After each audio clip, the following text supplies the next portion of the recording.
बायोनोमन nomenclature किसे कहा जाता है? System of giving scientific names to living organisms is called binomial nomenclature. Living organisms को साइंटिफिक नेम देने के सिस्टम को हम बायोनोमन नोमेनक्लेचर कहते हैं।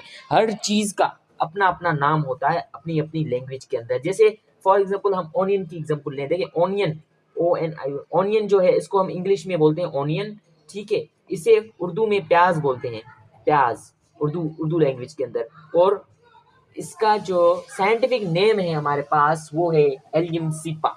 वो इसका कौन सा नेम है?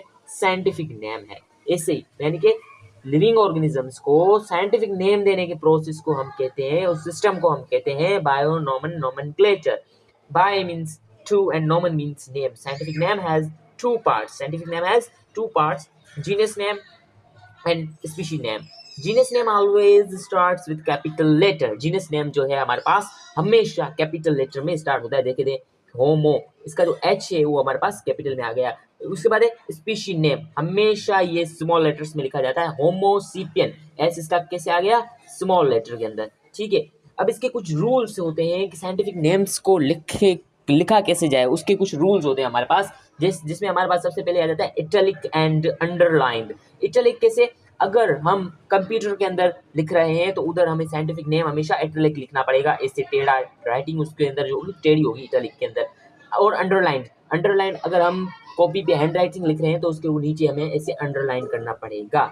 उसके बाद है हमारे पास कैपिटलाइजेशन, उसके बाद है हमारे पास एब्रीवेशंस। अगर हम कोई रिसर्च पेपर लिख रहे हैं उसके अंदर अगर किसी कोई साइंटिफिक नेम बार बार रिपीट हो रहा है तो हम उसे रिपीट नहीं करेंगे, उसका सिर्फ देख एच जो है होमोसिपियन का, इसका सिर्फ एच लिखेंगे, बाकी इसका हम सेपियन लिख देंगे, ठीक है।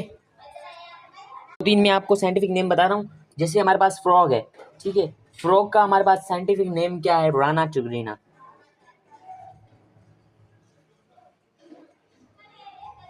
ऑनियन पहले डिस्कस कर चुके हैं,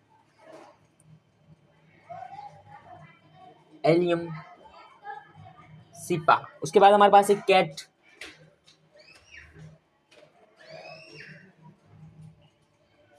फ्लिया कैटा।